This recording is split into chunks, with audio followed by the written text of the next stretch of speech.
There's a woodpecker on the back side of the lilac tree. He's been buzzing around here this morning. It's really bothering Professor. It's over there in the apple tree now, backside.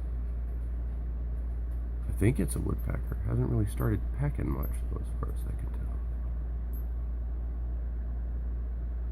A gray squirrel up there, too, on the fence, or on the branch.